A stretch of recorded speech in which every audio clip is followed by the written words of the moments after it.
Gesundheit.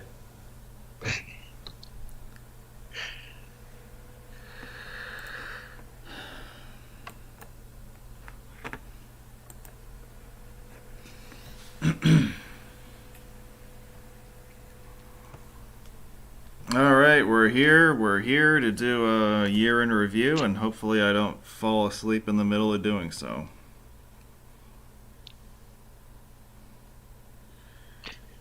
We'll wake you up if we do. Well, if you don't hear me talk for like 2 minutes straight, that's your cue. All right. Yes, sir. I figure there's some reason I gotta have you guys here.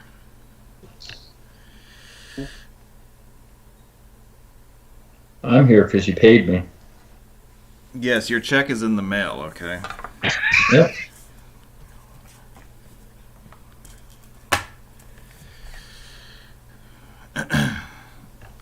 I see we're live. Everything's good. All right. Very nice.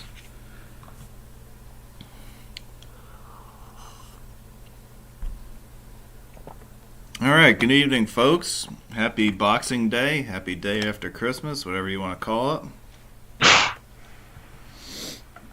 Or happy secular Saturday. That works too. Catterday. It is Saturday. That's right. Is Catterday.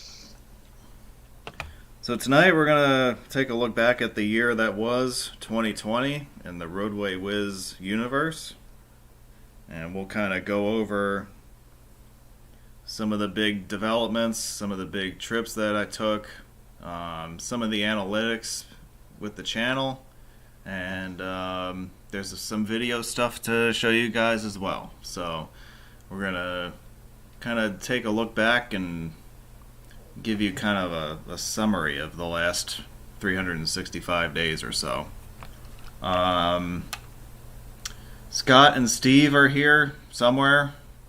So if they have any comments or concerns, they're free to air them. Um, Other than that, I think that's about it. That's all I have to say about that. I aired all my grievances on the 23rd. Okay, that's fair.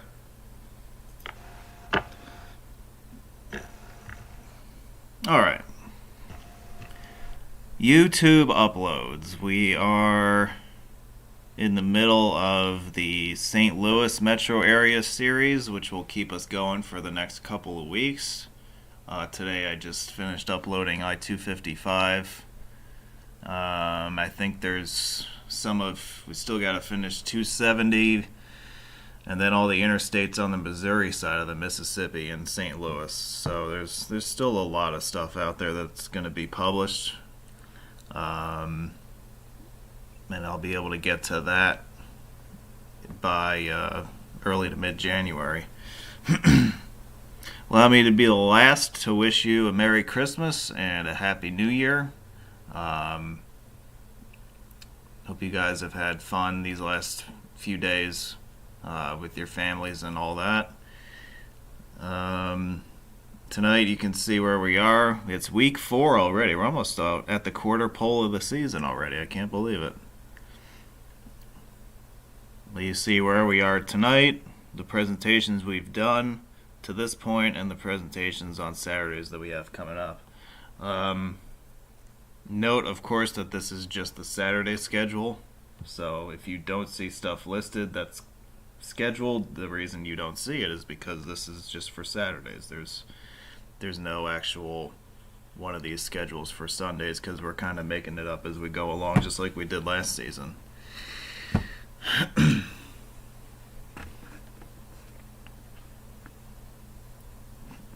Okay, that's announcements. Okay. Alright, so year 2020. Live content, we continued to expand on that this year. We did 85 live drives this year, which is a new record. I think I only attended one meet this year, and it was Steve's Morris County meet in New Jersey. Woohoo! And I think, yeah, see that? I always make time for Steve. Well, when he's not reviewing the MUTCD, I always make time for him. So I was technically a part of that meet. However, there were no road meets simulcasts this year. That was a first since 2017. We continued our series of webinars and virtual tours big time in 2020. We'll get into that more in a couple minutes. Online road meets, we continued that series this year with Atlantic City, New Jersey in vicinity. And again, Steve was a part of that one. Standard content, and I'm going off of videos that have yet to be published up through New Year's Eve when I calculate this, but I've got 1,230 videos published in 2020. We added a net gain of 2,200 subscribers, so we will end the year 2020 somewhere just north of 13,000. The channel video library was viewed just shy of 10 million times in 2020, which is a record by a lot. Now we crossed the 40 million views lifetime milestone not that long ago. The most popular video, or the video that was viewed the most times, is the one you see listed here. I'll bring it up in another slide as well. That was a slide. You know, Steve is, there's a recurring theme already tonight, because Steve was present when I filmed this video also. So I am just a present in general. I think you are, man. That's good things happen when Steve is present, I think. I'll have to do my own year in review and invite you then. I think you're gonna have to. All right. So if you go into, so for those of you who have YouTube channels, you have analytics that you can look at. So I'll bring up some of my own analytics here so you can see it. Let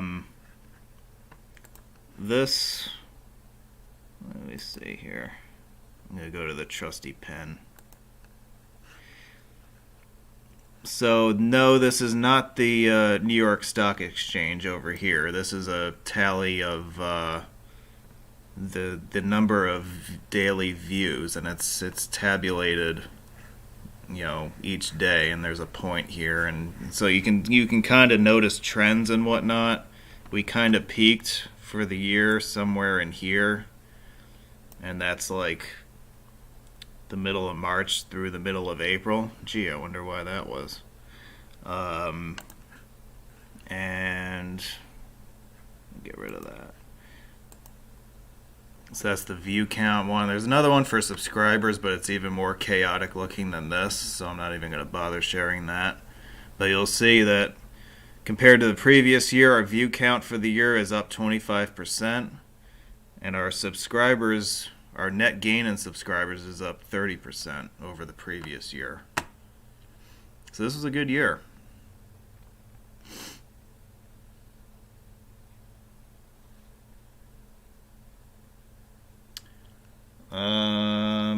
No, I am making, no, see there's an estimated revenue column here that I've whited out. No, I do earn revenue for the videos that I post, but I'm choosing not to share that for personal financial reasons.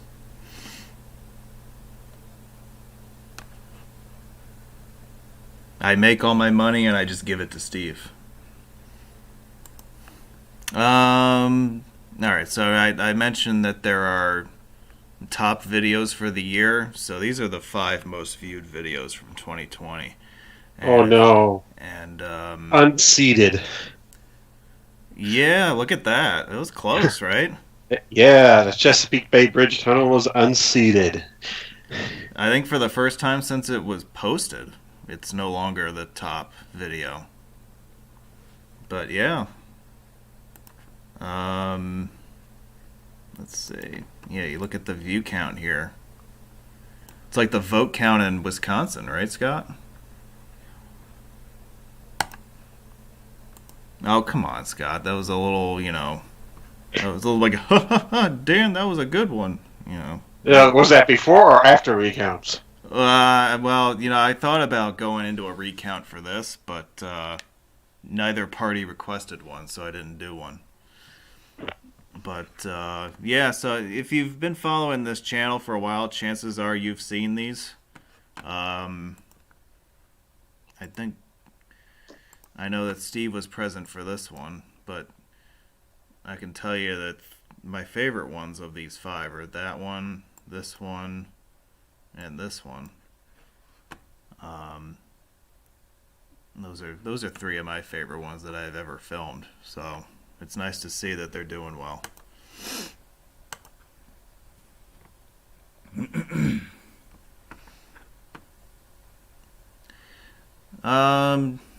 2020 saw us add new states.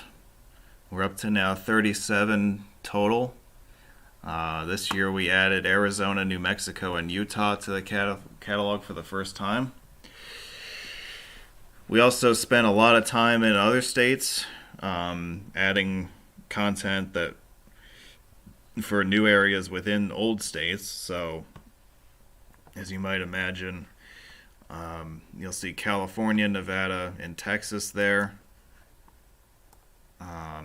That is related to the other new states that were added. We also spent some quality time in West Virginia, the Mid-Atlantic, and the Northeastern states as well. New metropolitan areas. Again, these are new cities that were added for the first time to the catalog. The largest cities in Arizona, Nevada, California, West Virginia, and Michigan are all included. We also revisited other metro areas that have previously been covered, and I chose to return to those cities to update coverage or add all new areas of coverage. Headlined by a few locations in the Mid-Atlantic and also Northwest Ohio. I think you missed a new state. I did? Which one did I miss? Was it Michigan new, or did you go there before? No, Michigan is not new, and I'll explain why I don't have that as a new state. So, I had been to Michigan twice before the actual trip that I went. Once was by bus before I was doing videos. Oh. Although that doesn't really matter for the purposes of this. But the other more significant reason is that I was there in 2017. I was in Michigan for about a grand total of 5 miles. And I filmed about 5 miles worth of I-69. And it's been uploaded on the channel for I guess, 2-3 years maybe? So that's why you guys don't see it. Well, yes, so those videos have been in the Michigan folder ever since I published them, so they count towards Michigan's tally. So it's not, so the fact that I added like 300 new videos in September doesn't count as a new state. You see, there's a little bit of administrative work there, but I don't consider Michigan a new state for the purposes of this. That is true. You see, technically it's not a new state. Well, there you go. Mm-hmm. Anyway, moving forward. Yeah, no, that's a fair question, but yeah, that's the reasoning behind that. Okay. Here's a quick map of the states covered in 2020. You'll see that they are broken out into 2 very different sections. Opposite corners of the country, really. You got your Southwestern states highlighted, including the 3 new ones. And then you've got your Mid-Atlantic and Great Lakes states here. We'll get into why it's so disjointed in a little bit, but you'll notice that there were almost 2 different phases to the year. There was a western phase and an eastern phase to the year. And you'll never guess why that is. So let's run through briefly some of the cities that I was in 2020 and go over again some of the highways that I covered. As I take another sip of coffee to try not to fall asleep. El Paso, Texas. It was let me see. This was the third year out of 4 that I've been in Texas. This time the focus was El Paso. We added the highways you see pictured here. 110 being the shortest 3DI in the nation, I think.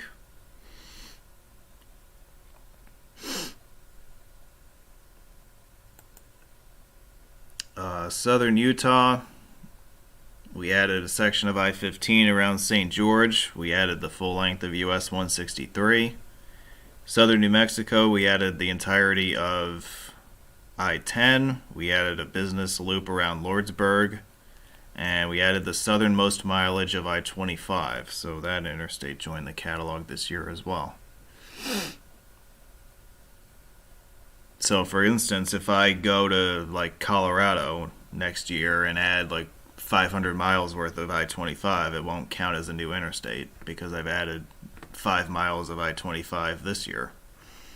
I have looked up your previous claim. You are partially correct. I-110 is the shortest signed interstate, but I-878 technically still exists, and I-315 in Montana is also shorter. Yeah, I meant that as signed routes, but no, you're right. No, it is the shortest signed, Yep, at least according to this list. yep. Yeah, I think that sounds right. We also expanded into Nevada. We added all the freeway mileage in Clark County, which is home to Las Vegas. We clinched a full mainline route in I-11. We added all of the other freeway mileage. And Vegas was an interesting town, that's for sure.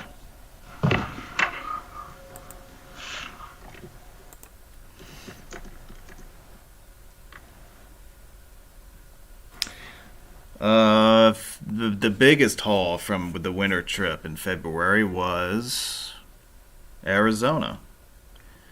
You'll see here we've got mainline routes again. So we clinched 8 in full, 17 and 19. We also added all of 15 in Arizona. We added a decent amount of mileage of 40 in the Flagstaff area.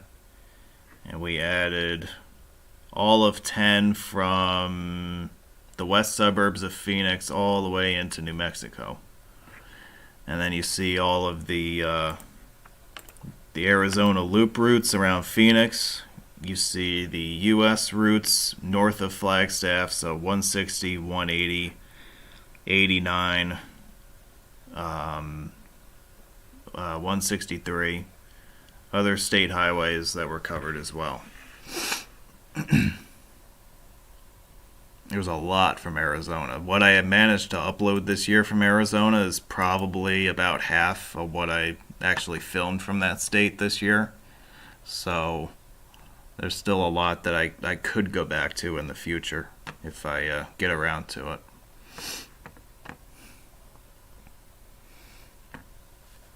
This was also the second straight winter that I made it out to California. In the previous winter, the focus was Northern California, the Bay Area, and the Sierra. This time around, it was far Southern California. These are the highways that were covered within San Diego County and the Imperial Valley to the east. Again, we clinched I-8 in full as part of this trip. So there were 4 mainline routes that were clinched, right? There were 8, 11, 17, and 19, all of which reached 100%. We also added the southernmost mileage of I-5 and 15. The full length of 805 was also covered. And you see the listing of state highways in the San Diego area, the freeway mileage of which was covered in full.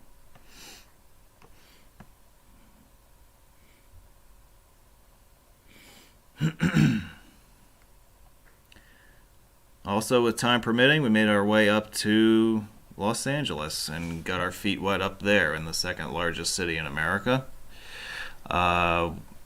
We added within the metro area all the mileage of I-5. We clinched 405 and 605. And we also did the toll roads south and east of the metro area in the foothills. So that is... That's these right here. So that's these four. And then we also did some partial coverage of 105 and 110. I believe California 110 was covered in full, but some of the stuff downtown was covered in full. Other stuff was left for another time. But hopefully we'll be able to get out there again at some point.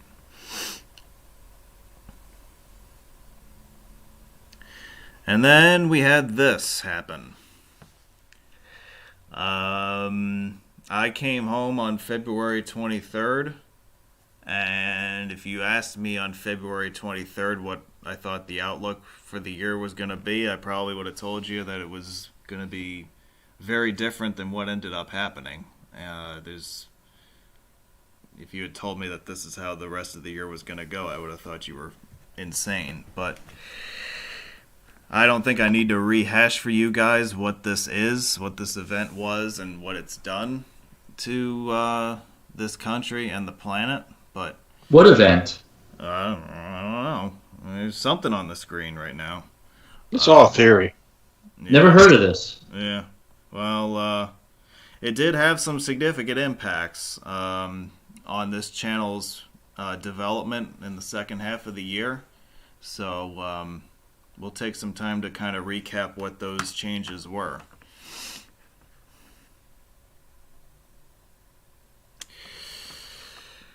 So this all blew up around March 12th, March 13th or so.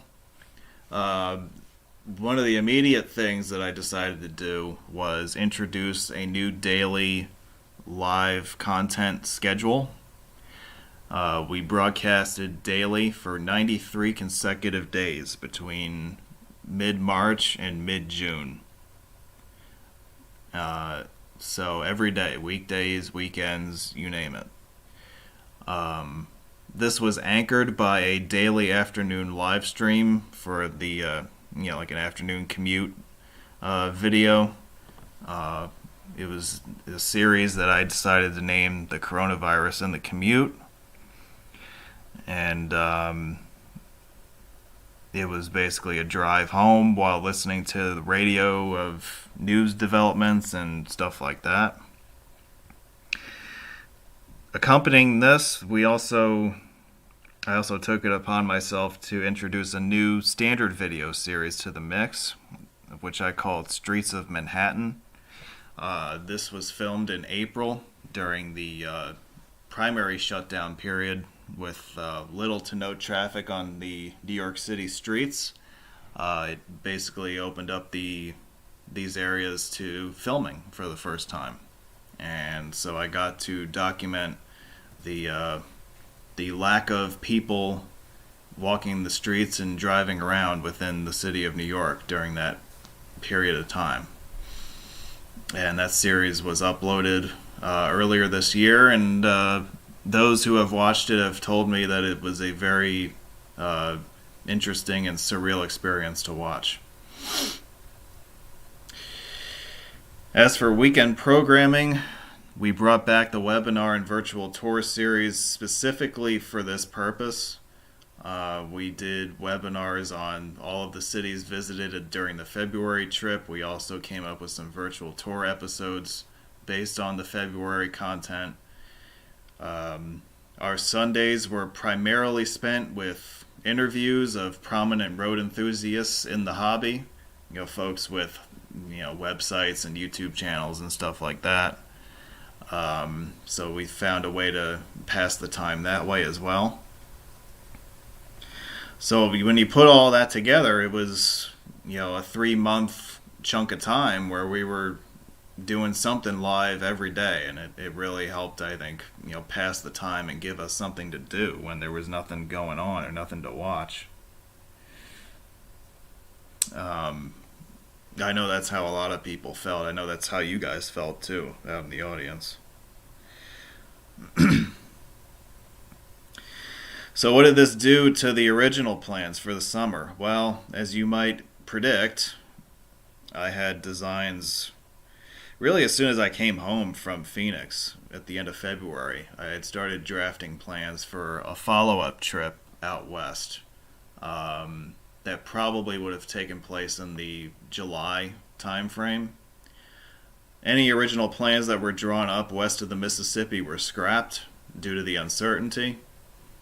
In place of this, I started to focus on locations much closer to home, and with obvious attention being paid to COVID caseloads in these respective locations.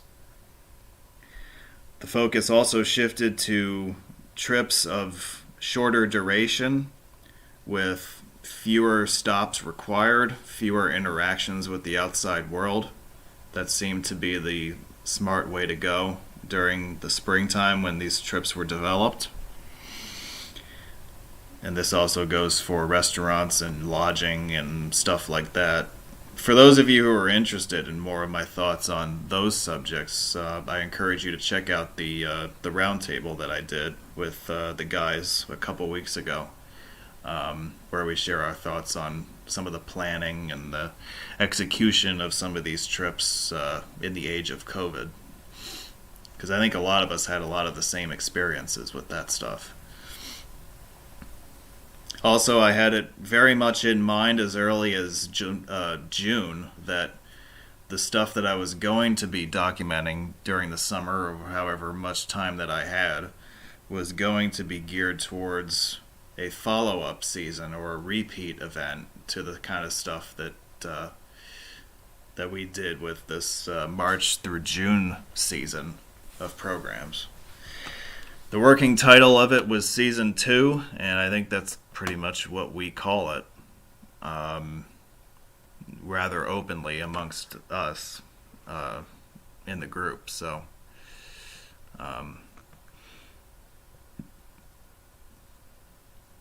let's go through what I managed to do this summer. Again, it was very different from what I thought I would be doing this summer. But a state like West Virginia that had been long overlooked and had not really been a state I had given much thought to, managed to make its way to the forefront this year, given the circumstances. So I was able to add a lot more interstate mileage in this state. The only thing keeping this state from being 100%, as far as coverage of the interstate system, is this bad boy here. I'm missing from north of Charleston on up to Ohio.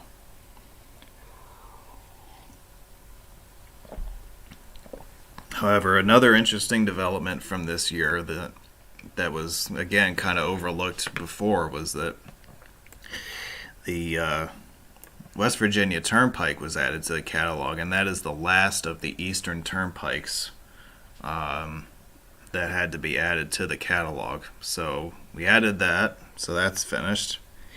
I-79 was completed, so that is now covered 100% from Charleston to Erie. 64 was expanded quite a bit. 100% in West Virginia, and it's now covered in full from Ashland, Kentucky all the way east. Also, you see here these U.S. routes. So we've got, these are the prominent ones that were covered. So, for instance, we've got with some of the more notable ones here are 48, which is actually I'm going to do this differently here.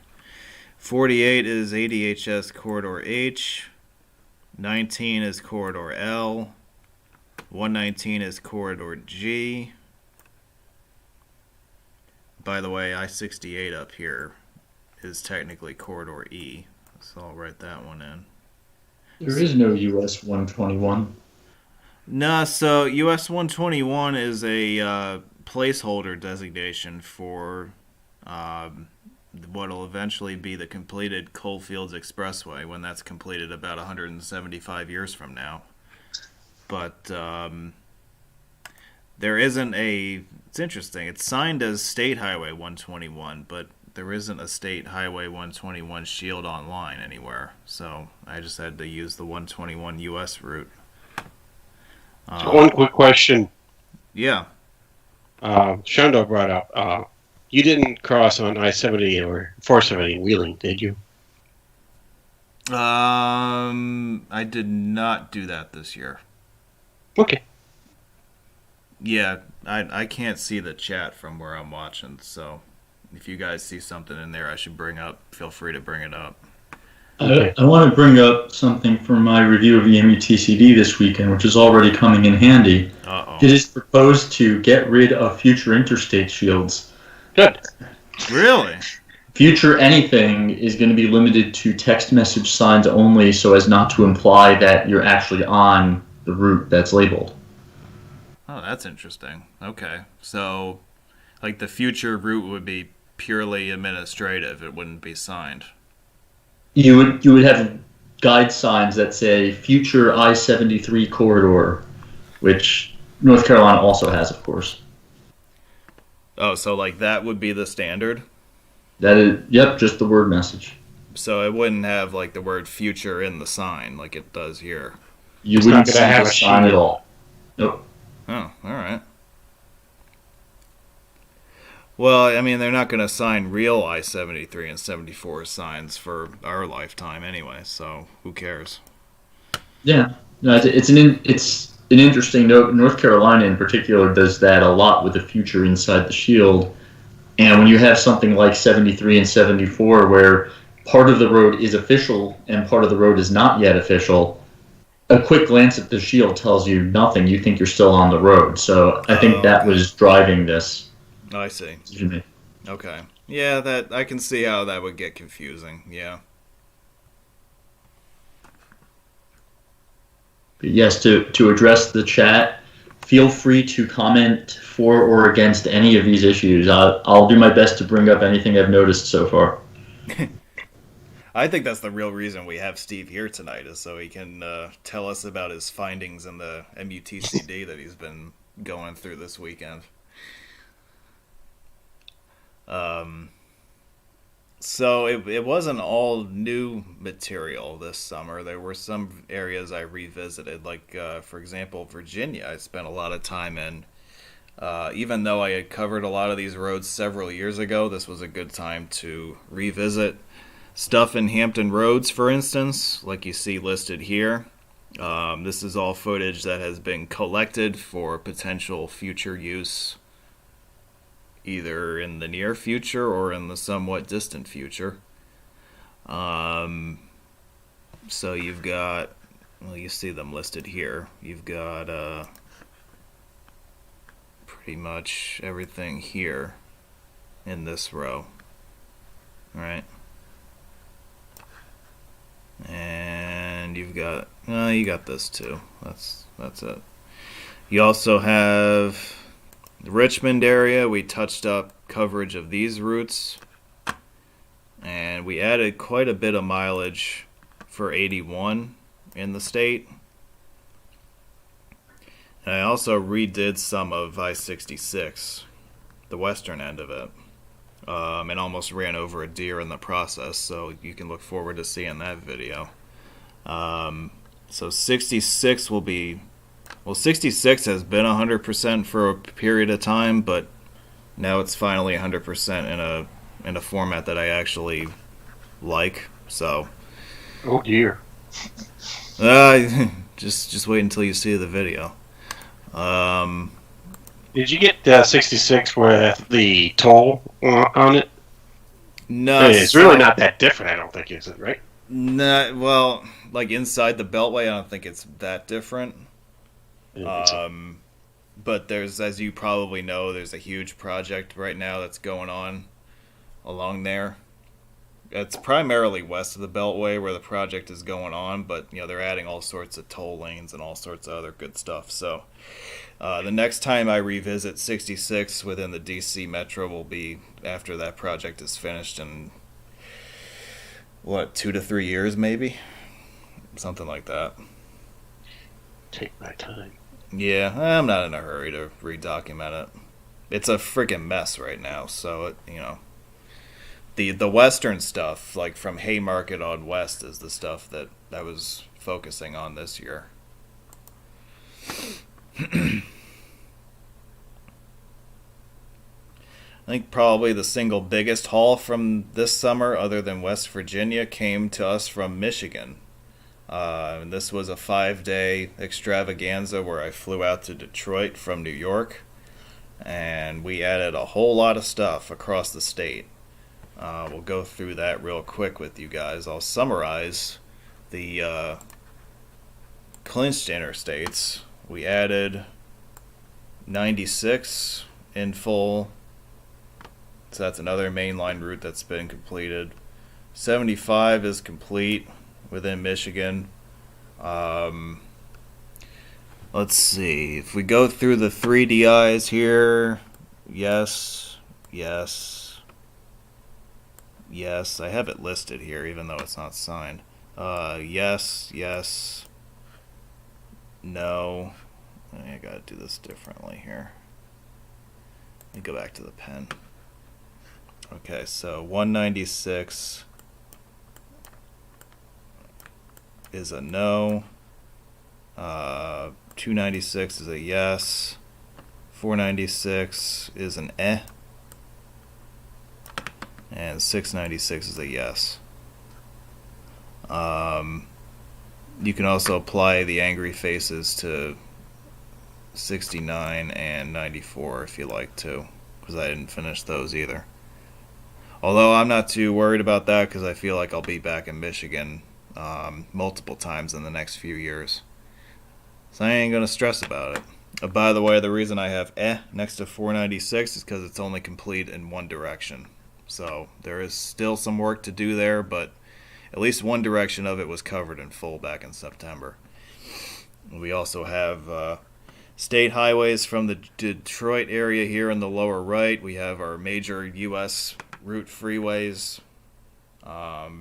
23 in the eastern part of the state, 127 in the central part, 131 in the western. I think there were about 300 videos from that trip over 5 days. That's not bad.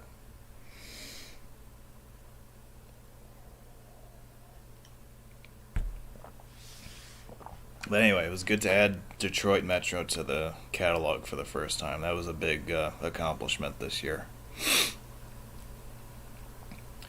And I made sure to set aside some time, for those of you who are concerned, to go Vermonting for a couple days. And so you see, there's not a whole lot that I added, but bypasses, or the expressway mileage on the southwestern part of the state, like around Rutland and Bennington, I made sure to add those pieces. And so I'm pretty sure if I don't have all of the Vermont expressway mileage yet, I'm pretty darn close at this point. I mean, I've had all the interstate mileage done for a while, but this stuff in the southwestern part of the state was on the to-do list for a while, so I was able to get that done. It's interesting how a lot of 2020 I spent doing stuff that was a lot closer to home that I either never would have thought to do or just wouldn't have had the time to do. So this was a good year to catch up on some local stuff. Let's talk about some other developments on the channel this year. it wasn't just all about filming roads. Um, you see, you see this bad boy down here. We added a new Drone. camera to the arsenal. Um, this is something that I had been looking at for a period of time, a couple of years or so. Um, I hadn't yet found the right quadcopter drone for what I was looking for. And then I saw this model come out in June, and it was love at first sight, and I had to have it. So I've had this since late July. It came too late for the West Virginia series, but it was just in time for the Michigan trip. And this is another piece of equipment that will be useful on my future road trips when documenting specific landmarks pertinent to the hobby. So, really excited about the potential with the drone. I've really liked flying it around so far. It's really opened up a whole new realm of possibilities with my documentation. So, um, again, I'm really excited for what the future holds with this thing, and I know that a lot of people who have seen the early returns with this thing have really enjoyed seeing the pictures. So, um, yeah, I'm really looking forward to flying this thing around some more next year and showing you guys some new stuff with it.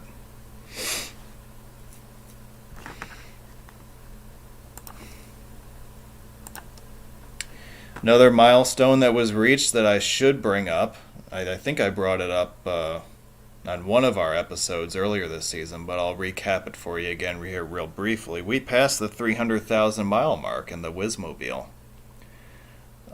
So that's quite the achievement. That speaks to the longevity of this car. I've had it for 7.5 years, and it's still going strong. So we'll see.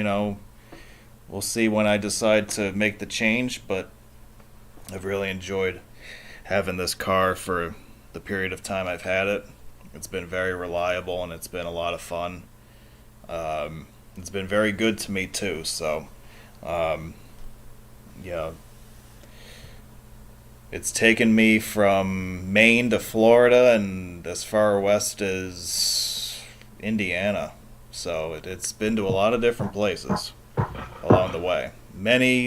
Many thousands of videos that you see on the channel these days were filmed with this car. So, um, it's been a fun car to take along for the ride. What did you start out with for miles when you bought the car? It was shy of 20,000, like 18 or Yeah. 19. Like when I bought it, it was 3 years old already, but it hardly had any miles on it. So I've probably like as you look at the odometer here, I probably put like 281, 282 on it. Yeah. And you probably were close to a gas station when you took this photo, weren't you? Um, where was I when I took? Oh, you know where I was? I was actually in my driveway when I took Oh, so this. you were close to a gas station. Yeah, I mean, I wasn't like in the middle. I wasn't on I-80 in Utah. No, I was in my parking lot at my building. Um, yeah, it was funny when I hit the 300,000 number on this, I was just pulling into my driveway. So it was like perfect. Like cuz I was going to have to find a place to pull over so I could get a good picture of the odometer, but it turns out I hit the number right in my driveway. Fascinating. Yeah, it worked out pretty well. All right. Let's talk for a minute about travel outlook, shall we? Um, as you guys know, if you know anything at all, or if you've been living under a rock for the last few weeks, I will give you a friendly reminder that we are now in the midst of season 2 of live programming. So, feel free to come back to planet Earth and join us for that if you haven't already. We are, as you saw in the announcements, there is a set schedule for the Saturday programs. We are continuing to consider our options for Sundays, and we will make those adjustments as we see necessary.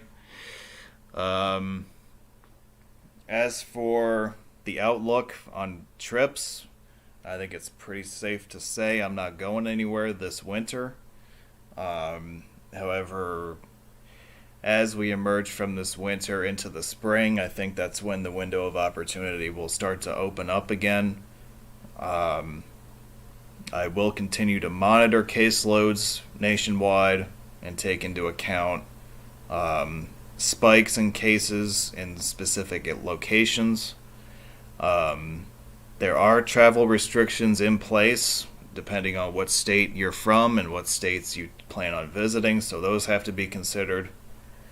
As I say all of that, I am, unlike the last time, I am not eliminating any location from consideration at this point. That is a new development this year. So we will see how things proceed over the winter with certain things, and we'll see what things look like in April or in May. And again, I don't want to take anything off the table at this point. So maybe that brings certain areas that were canceled in 2020 back into the mix for this coming year, but we will see what happens. How do you feel about Canadian provinces? I feel strongly that I am due for a revisit to Montreal. Because really the last time I was there was 6 years ago, and a lot's happened since then. As you know, in the roads department. So, I would like to make it back up there. Problem is, as you know, the border is closed. So, until the border reopens, I can't really get serious about planning anything up that way. And who knows, if they do open the border, they still probably have quarantine in effect. Yeah, I mean, we have to see how that's going to play out. So it is something that's on my mind, but it's not something I'm taking too seriously right now. But it does fit in the, in the column that I mentioned about not being eliminated from consideration. And there are other areas in Canada, too, that I'm looking at as possibilities. Maybe not for 2021, but down the road there are areas that interest me. So, yeah, I'd like to get back north of the border at some point. I haven't been north of the border since 2016. So, I would say that I'm just about due for another adventure up that way. We will see if the same rules of the summer will apply to 2021 travel, the bit that I made about shorter trip durations with fewer stops involved. Again, we'll wait and see on that, but that is a possibility that I'm not eliminating from consideration. And again, just like the stuff from the summer, you can bet that the material that will be collected this coming year will be geared towards, let's just call it like it's probably going to be called, Season 3. That's probably what we're going to be working towards. So you guys have been warned, okay?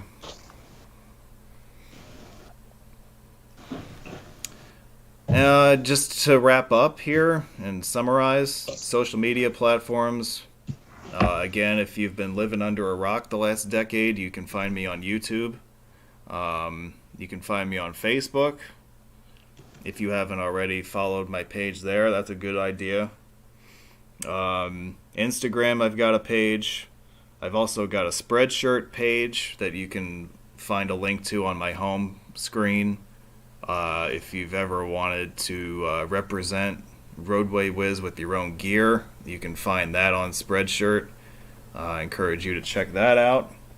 The new thing to bring up here is I was recently added as a columnist for the blog site gribblenation.org.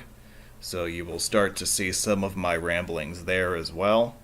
I've got a couple of posts up there right now, so you can feel free to check those out.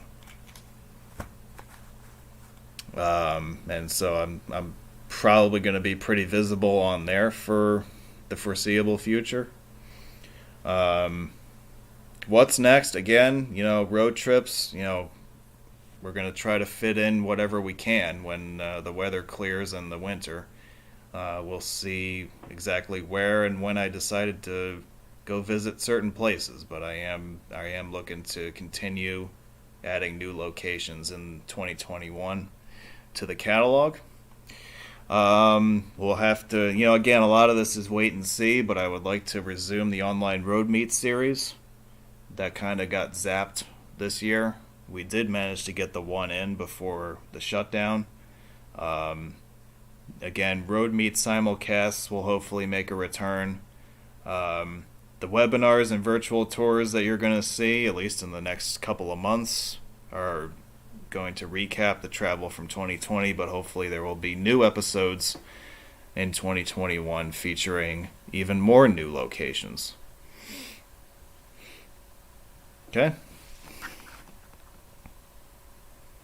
And I would like to just take a moment to thank all of you for helping make this year probably the most successful year in the channel's history. I mentioned the metrics earlier. I would not have guessed that a year like this would have been the most successful year, but you guys helped make it so. And I want to take a moment to thank everyone who has watched over this year, who has contributed to the live programming. Certainly the programming from March through June. You guys were outstanding. And you deserve a round of applause. So thank you all very much. You're welcome. Thanks, Steve. And go Titans. I couldn't have done this without me. That is true. Anyway, next Saturday we'll be right back here with we'll be in West Virginia for the first time. We have a nice virtual trip for you down the aforementioned West Virginia Turnpike. We hope you join us for that next Saturday. If anybody's got any questions about the slideshow that we've seen to this point, now's a good time to throw them at me, and if they are legitimate and I can answer them, or I can at least answer them within reason, fire away, and I'll do my best to answer them. Also, I have to make a plea to all of you, okay? Please, do not join us tomorrow. There is not a live program tomorrow, okay? For the love of God, spend the time with your families. Don't watch my YouTube channel, capiche? Goodness. There is no show tomorrow, so if you come on here tomorrow at 6:00 p.m. and you're wondering, well, where's the show? No, there is no show tomorrow. Nobody will be saying it started. Yeah, something's gonna start. I don't know what, but anyway. So there's no show tomorrow because of the holiday. This was a mutually agreed upon thing that we would not try to schedule something tomorrow in the middle of Christmas weekend. So please, don't watch my channel for like a day or so. Spend the time with your family, all right? Bah humbug. Go do something else. Anyway, go be like Steve and review the MUTCD. Do something. Don't sit around waiting for a YouTube video. All right. I'm doing that right now anyway. Okay. See, guys. You're waiting for a YouTube video? That too. Man, Steve's in rough shape. I don't know, man.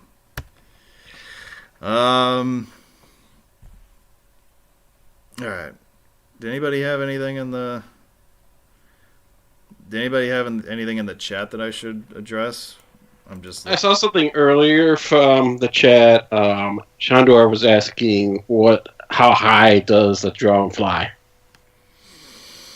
okay. So the drone has a maximum recreational altitude limit of 400 feet, and that's usually the limit that I work with.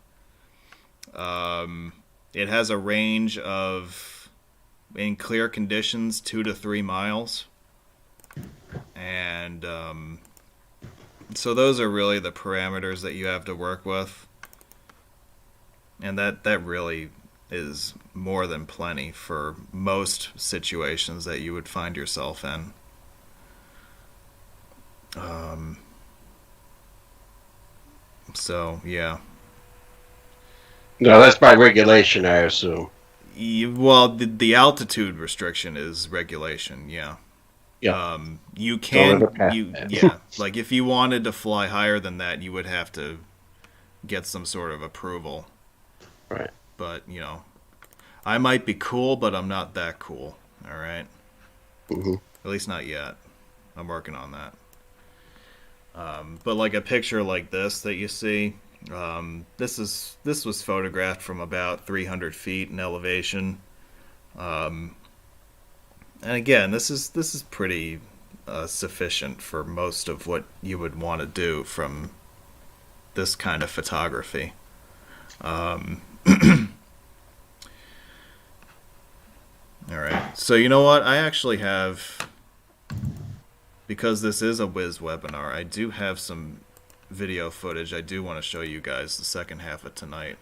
Do we want a break? Do we want a 5-minute break?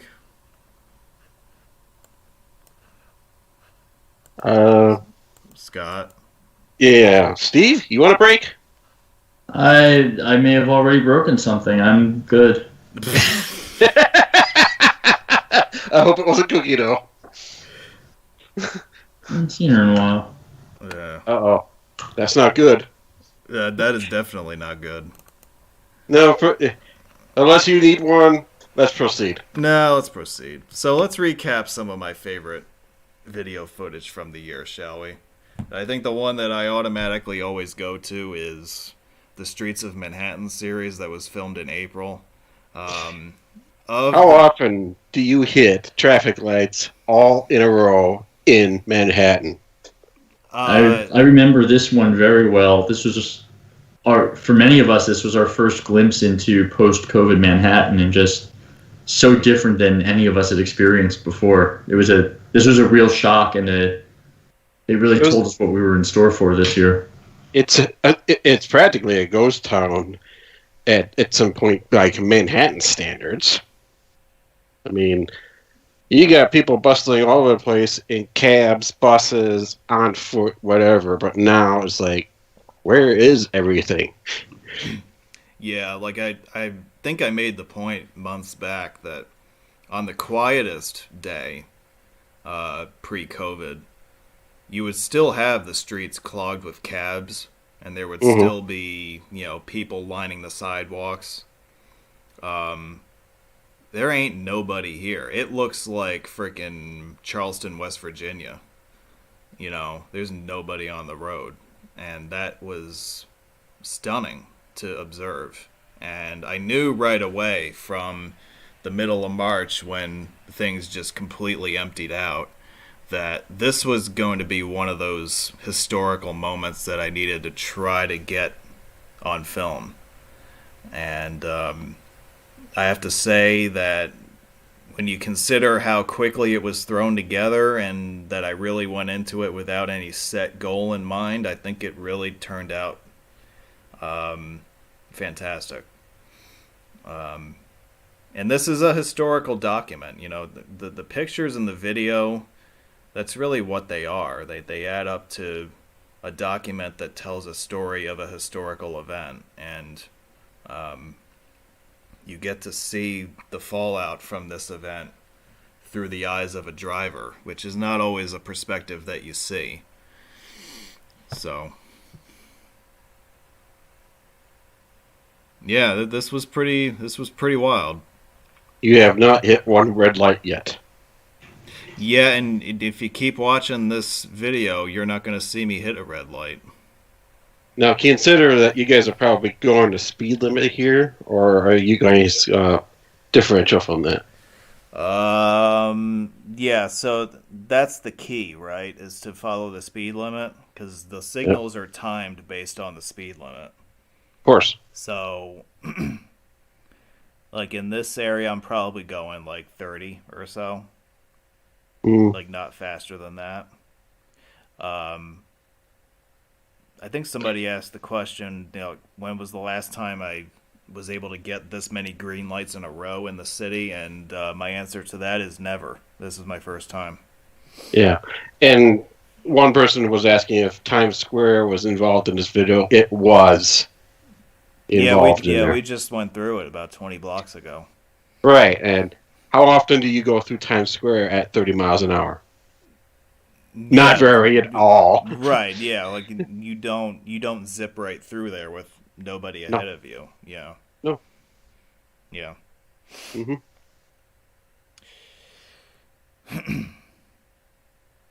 Yeah, so this as part of this series, I filmed all of the north-south avenues through Manhattan, and I filmed a good number of the major cross streets.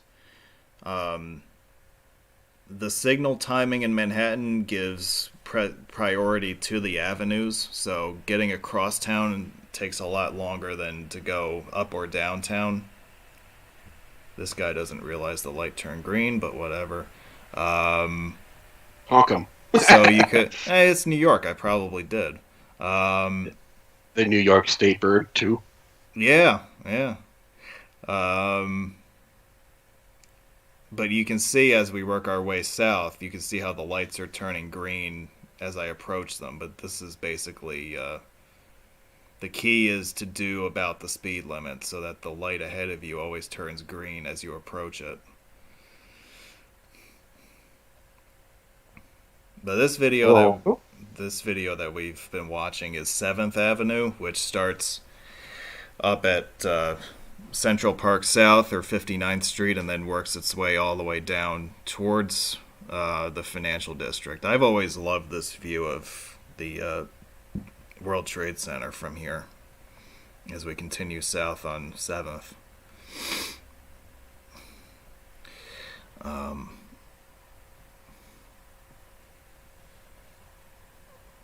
and that's the one. Then the one constant through filming all of the city streets through here is that there's no people out, there's no cars, there's no nothing.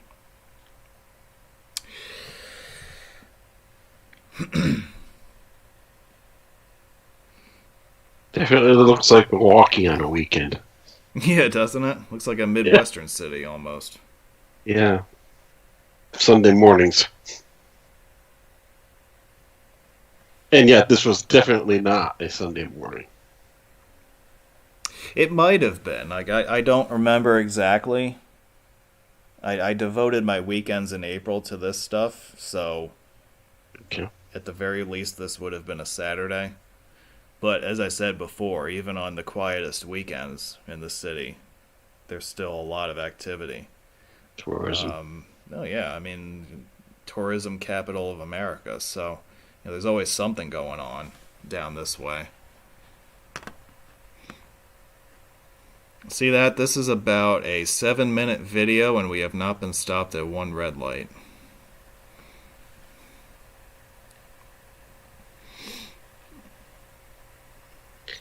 So we made it from Central Park to the Holland Tunnel without getting stopped. Try doing that on a normal day. Good luck. Oh, yeah.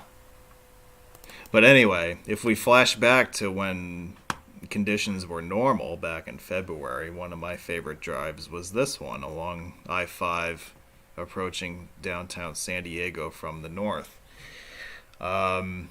San Diego was one of those cities that I had eyes on exploring for a period of time, and I'm glad I was able to add this part of Southern California to the catalog. I'm not so proud of the fact that I added Los Angeles, but whatever.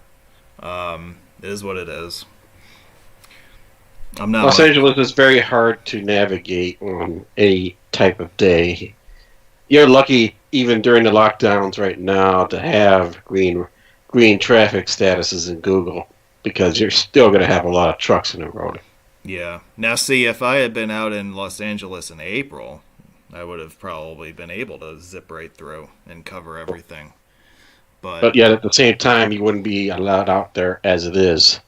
well, that's the other thing, too, yeah. I would have had to lie and say I was from South Dakota or whatever. Hmm. But yeah, this is a good view of a short skyline, having an airport right next to it. Yeah, we were talking not long ago about city skylines. Somehow that came up in conversation, and San Diego has a very stunted skyline, as you mentioned, because of the airport being right next to the city center. So when you approach it from this angle, it almost looks like somebody just took all the buildings and squashed them down. Everything's been flattened. Yes. Another skyline that's just like that is Honolulu. There's no tall buildings there either. And again, San Jose. San Jose is another one. Yep. Hmm. But yeah, Honolulu, you really can't put an airport right next anywhere except next to downtown because it's either water or mountains. Yeah.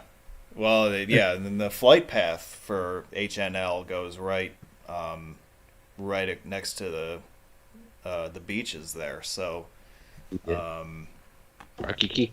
yep. I feel like Washington, D.C. would win the skyline question. But not for airport reasons. No. Madison, Wisconsin, not being that big though, has a skyline limit too. Like, what is the official reason for DC with what's going on there? Is it like one of those? Is it one of those antiquated gentleman's agreement things? Yeah, pretty much. Yeah. Okay, we won't go higher than the Capitol Dome. For the most part, I think they kind of did a technicality on street width. Wasn't it something to do with like fire code in the 1800s or something like that that they just never bothered to update? I feel like they had something to do with that also. But yeah, it's something weird that dates back like a couple hundred years, and it just managed to stick all this time. Yeah, it's like building height codes. I know for 3 cities, there's probably more. I mean, you mentioned D.C. I mentioned Madison, Wisconsin, where you can't be higher than the base of the Capitol. Rotunda. Okay. Rotunda. Yeah. I'm sorry, didn't mean to make that vague. And then like Paris, where they measure the height of the building, max the height of the building based on street widths, is what I read in the wikis. Okay. I don't know what other cities, U.S. or outside U.S. is like that. Yeah, and like they probably did have skyline limits in other cities, and as the buildings got forced into a great length, they finally said, "Oh, screw this." Well, they had the long-standing gentleman's agreement in Philly Yeah, Doug mentioned that. that they finally got rid of. And the city's skyline is much better off for it.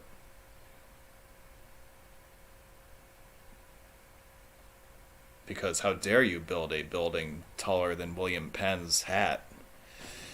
Okay, Laura mentioned in Washington, D.C., the 1910 Height of Buildings Act said it actually takes height from the width of the street on which a building is situated.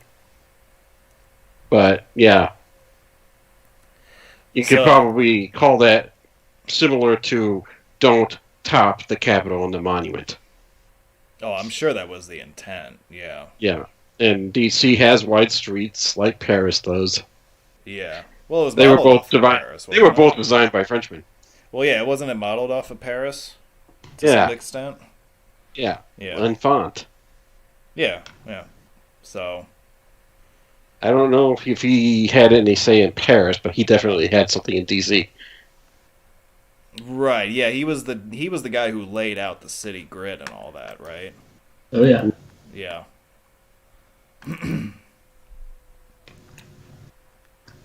I showed you a good video from San Diego. Let's show you a recap of Phoenix real quick.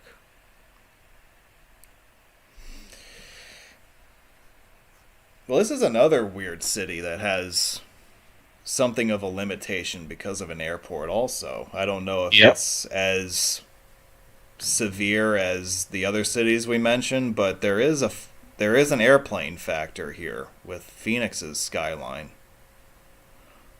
Yeah, Sky Harbor is a little further away from downtown, but the runways do have a pattern that has them pass over downtowns. So, but the thing that I think about with Phoenix is, why grow up when you can grow out? Yep. Well, yeah, that's true. There's actually two skylines. I don't know if you looked north of I-10 as well as south. North Phoenix has a skyline of its own, so it's kind of like separated between that and the central point. Well, yeah, like the whole Central Avenue corridor, right? Yeah, exactly. There's like a whole nother cluster of buildings north of I-10 there. Yep. North Phoenix. Yeah. But that's true. Like with a place like Phoenix where you have unlimited land, you can just build horizontally rather than vertically. Yeah. It works just fine. Well, it doesn't work just fine from a traffic standpoint, but And Phoenix doesn't jam up like LA or San Diego does. No, it doesn't. And the one thing about Phoenix is that they are proactive in building new highways to handle the new traffic that rolls in. You mentioned this earlier in the year in season 1 that the Superstition, the US 60, I remember back in the 80s, was just 4 lanes going halfway along the length of what it is now. And what is it now? 12 lanes at points? Yeah, I think it's at least 8 for most of its length. Yeah, 8 to 10, maybe 12 near the interchanges. Yeah, and they've got the stack interchanges even way out east now. So Super Red 10. Yeah. So they are they are expanding way out into the burbs, but they are trying at least to keep up with the freeways, which is a good thing to see. Speaking of stacks, you just saw the mini stack. Yeah, we did. I've heard it called the short stack. Mini stack is the official term.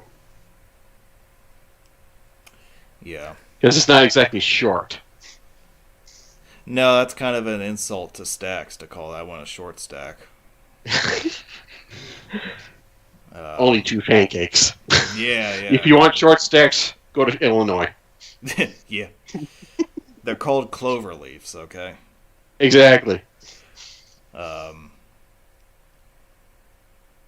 So the February trip, I managed to add both the second and fifth largest cities in America during the same trip. Phoenix comes in at number 5 on the list. Too.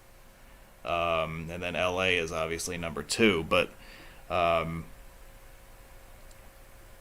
we were able to add quite a bit of heavily populated territory to the channel from a whole new part of the country. So that was on my to-do list for a while. Like Arizona was one of those places that I was thinking about for a couple of years prior.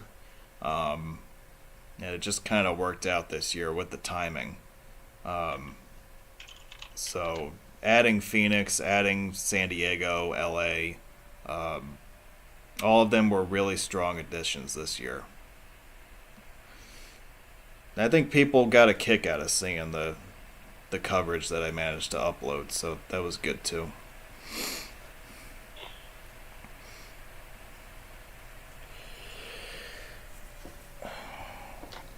Yeah. Somebody mentioned about expanding transit in Phoenix. Transit's not really a big thing right now in Phoenix at this point. They are expanding it and such, but it's not covering much of the area. You still need a car to take a car without being hampered by traffic. Yeah. The only city that you can rely on transit in any direction in any location for the most part is New York City I'm going as to far as throw the USA. a very uncontroversial statement here, which is the success of transit is directly proportional to the age of the city. New York City is probably the oldest. Yeah, New York, Philly, Boston, any place that grew up before it had to accommodate cars is going to do better with transit than a place that is only growing up now with cars. Right.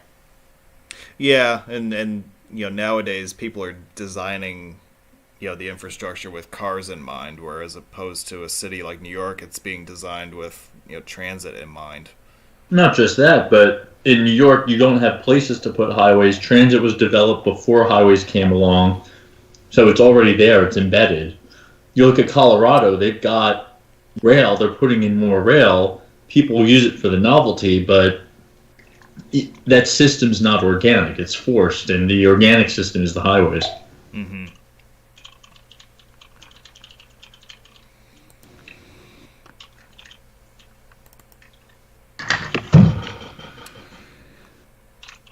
So I mentioned that we covered Phoenix and San Diego and LA. We don't want to leave Vegas out. Of course not. It's Vegas, baby.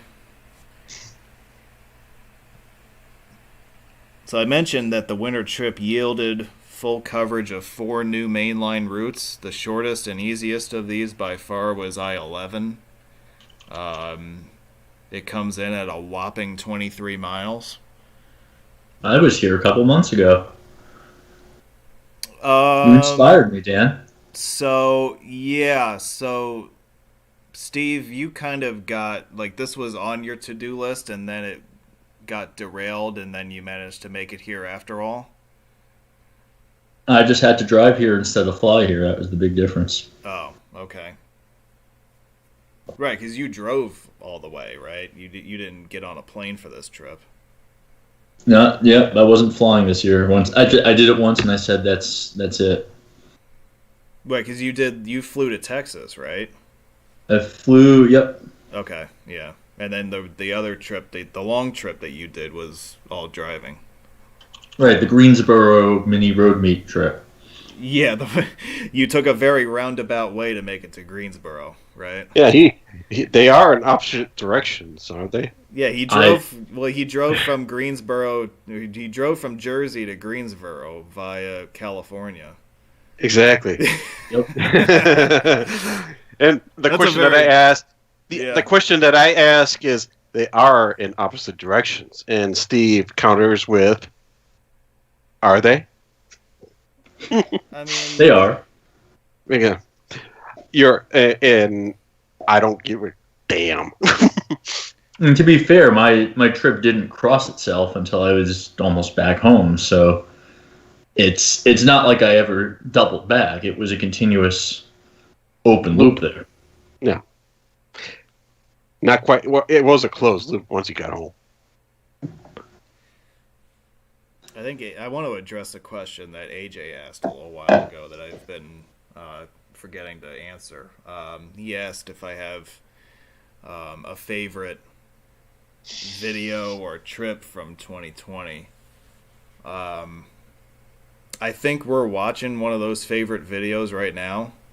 I just think that the Hoover Dam and that general area is just a spectacular spot. And so I kind of look back on a video like this very fondly. I don't know that there's one video that I would look at and say, yep, that's absolutely my favorite one. But if I could put together a bunch of nominees, I would probably include this one. I thought that it was really neat to drive, like, downtown LA and some of the stuff up on Corridor H in West Virginia, that stands out. The Mackinac Bridge in Michigan. So there's a few spots that come to mind that make the top of the list. I know this was for the purpose of clinching I-11. You drove straight through, but did you have the chance to drive down to Hoover Dam? I did. Yep. Yeah. Yeah, I spent a decent amount of time at the dam itself. So yeah, I got to explore quite a bit. I got to go on a tour. So. Oh, you went inside? I went inside. Yep. Excellent. Yep. Did that way back in '97. Damn. I had you both beat. I went in '88. Exactly. Damn, Scott went there when there was water in Lake Mead. Yeah. Where's the water now? I don't know. And the last time I was at Hoover Dam was before they even started building I-11. Right. Yeah, it was totally different. Way back in 13. Well, yeah, you were still driving US 93 back then. Yep. Over the dam. That must have been interesting. Yeah. Now you can take all the damn videos you want. And back then, at least when we went in the '80s, it was you didn't take this road unless you're a tourist stopping at Hoover Dam. If you're trying to make time, you're going around the whole thing. Yeah, you're going through Bullhead City or something like that. So I-11 has facilitated the corridor to be a through corridor, like it's designed on both sides and without that pinch point. Well, yeah, now that 93 is 4 lanes pretty much for the most part between Wickenburg and Vegas, yeah, it's now a major through corridor for traffic. Whereas even like 20 years ago, it was never intended that way. But with these desert cities growing the way that they have, that 93, that whole 93 stretch there really needs to be a 4-lane, interstate at some point. Other desert cities? Yeah, Vegas and Phoenix and all those other desert cities. Yeah. But yeah, I thought it was interesting, and this never occurred to me until I started researching it. But Vegas and Phoenix are the 2 largest cities not connected on the interstate system. So, and they're not really all that far apart. Like, it only took me like 4 hours to get from Phoenix to Vegas. So, but yeah, they're not connected. Like 93 has come a long way in the last 20 years. It used to be just a 2-lane, hold your breath road for the most part up until recently, but they are making a lot of progress on that, which is good to see. Another road they've made progress on recently is 15 through Vegas, which no, they did not build as an 8 or 10 lane freeway back in the 50s. This highway has been expanded a few times over the years. Just like in Phoenix. Yeah, exactly. And I can remember when that carpool lane was just a 1 or 2 lane express lane. That was only put in just last year as a carpool lane, part of the Neon project. Yes, yeah. Part of and that has dedicated ramps in the spaghetti bowl that comes up ahead too. Yeah. Yeah, the carpool lanes that people were complaining about from day one because there weren't enough access points. Because as you see on the left, it's striped with a double white line, and obviously that in legal terms that means that you're not allowed to enter or leave that lane. But commuters in Clark County were upset because there weren't enough entry points. So it's like you could only get in the lanes from one end or the other. You couldn't get in them from any intermediate points. So, that sounds a little too extreme in my opinion. It's like, okay, you got to be commuting to the suburbs and working there, or opposite. They're insisting on you being downtown or out south. Yeah, like, and the other thing that's worth noting here is that the enforcement of the lane is 24 hours a day, 7 days a week. It's not like the lanes can be used for general traffic during off-peak hours like they are in a lot of cities. No, it mirrors LA. Yeah, I'm trying to think of where else it's like that. There's another city I'm thinking of. But yeah, there's like the 24-hour thing kind of irks me because the idea behind having lanes like this is that it frees up capacity during peak hours. Like you're not as concerned about congestion during off peak. So I don't really understand why there would need to be a restriction during off peak hours also, but What's coming to mind is I-278 in Staten Island having 24-hour HOV restrictions. maybe that's the one I'm thinking of.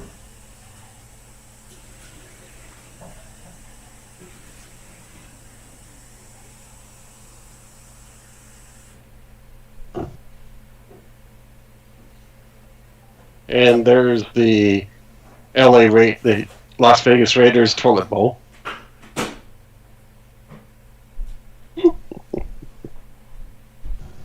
You say that, but it's pretty cool looking from the ground. There's only one angle that actually looks like a toilet bowl from. Yeah. No, I'm still here. This awkward silence was brought to you by my coffee maker.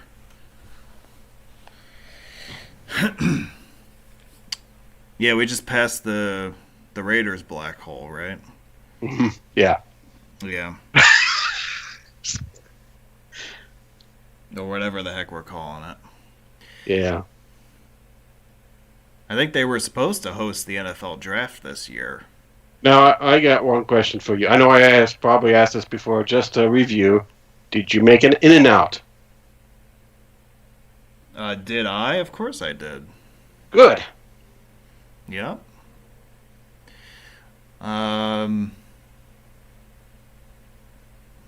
So yeah, I mean that anytime you're out in In-N-Out territory, that's got to be on the to-do list, right?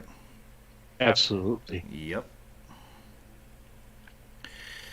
I look at it this way. I mean, In-N-Out, yeah, you got them in Texas, Dallas. You got them in Phoenix. You got them in Vegas, Salt Lake. The best place to go to an In-N-Out is where In-N-Out grew up, California. Yeah, I can see that. I mean, traditions. Mm-hmm. The draft. The 2020 draft was supposed to be in Vegas. Yeah. But then it was online. Right. Including some interesting situations that happened that shouldn't have happened. Oh yeah, I forgot about that. My head coach and his entourage, or whatever the hell he was doing. His dogs. Oh wait, that's Bill Belichick's No, Bill dog. Belichick's dog. Yeah. And then Mike Vrabel and whoever the hell was with him in the draft room, whatever the hell they were doing. I'm not even going to try to describe that. No, but it's a little like that was the most draft coverage the Titans have ever had.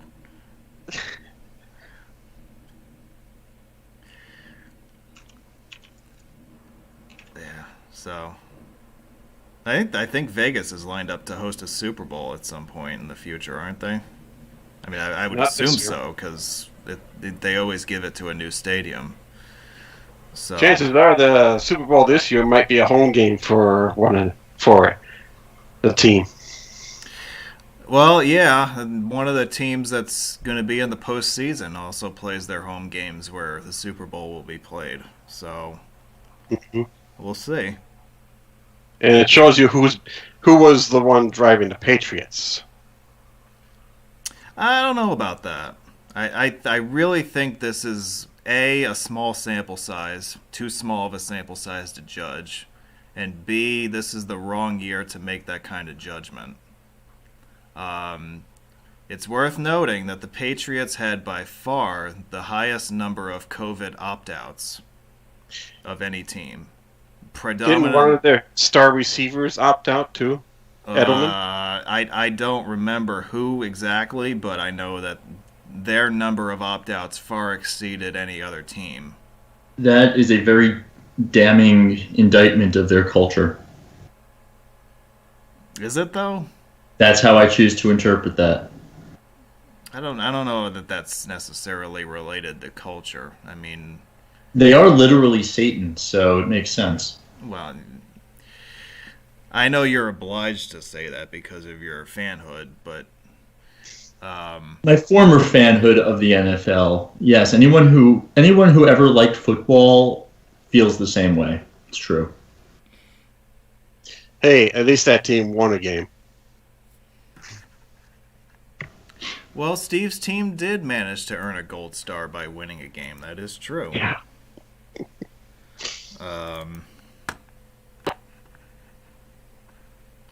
So those were some of the winter trip highlights. I'll show you some highlights from the summer real quick. Good Rapids. I mean, Grand Rapids. Good Rapids, or Great Rapids, or whatever the heck it's called. Grand. Is it Grand? It's GD Rapids. GD Rapids, yep. GD Rapids. So it's like, I looked at that, it was like, Good Rapids? Yeah, like that's weird that they abbreviate Grand like that on an overhead sign. Yeah, like I was with you. I looked at that and I'm like, wait, like Good Rapids? What? That was just odd to see that, but you will not see signage for Interstate 296 in the wild. Because it's correct. You will, however, see it represented on the channel, like in this video right here. I-296 just overlaps US 131 through the north side of Good Rapids. And by the way, this is a sneak preview because, we are still to come here in Season 2. We're going to be chronicling Michigan, so I'm sure we will be talking about this route and many others in January.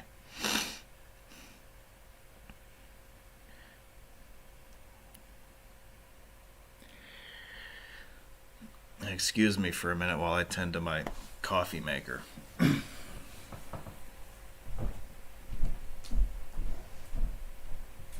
Scott, how about them Brewers?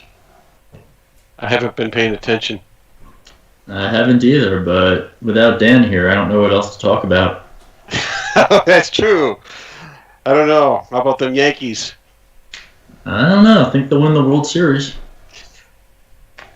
Yeah, people keep saying the Cowboys are going to win the Super Bowl. Every time I look at it and I say, just checking to see if y'all still them boys. Yeah, the entire NFC East, I believe, is still in the hunt. Yeah, just for the division title. They're still in the hunt. Hey, yeah. you gotta win the division to have a shot, and everybody's in the hunt. So everybody in that division is still alive for a path to the Super Bowl, which is ridiculous. Now you took 196 here. You kind of notice how the interchange here is essentially an old-fashioned diverging diamond. Well, with the left exits and entrances, it had the crossover. Oh yeah. Mm-hmm. Yep. Yeah, I went the other way in this one.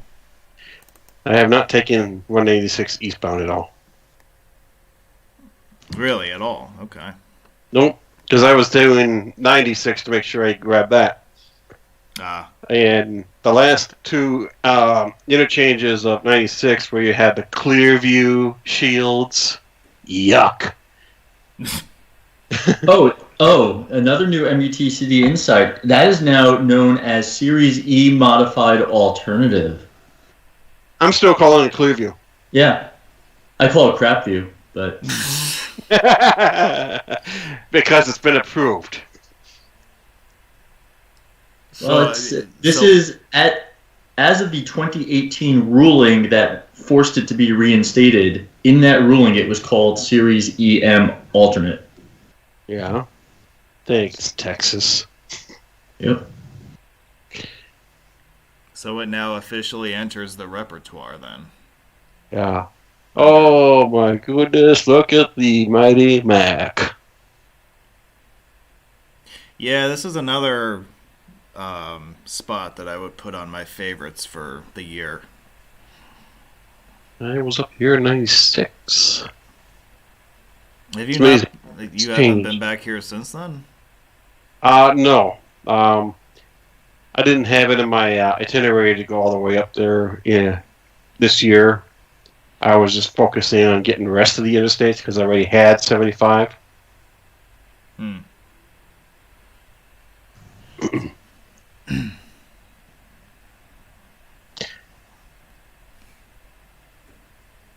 I think we need to work on expanding your itineraries to include stuff like this.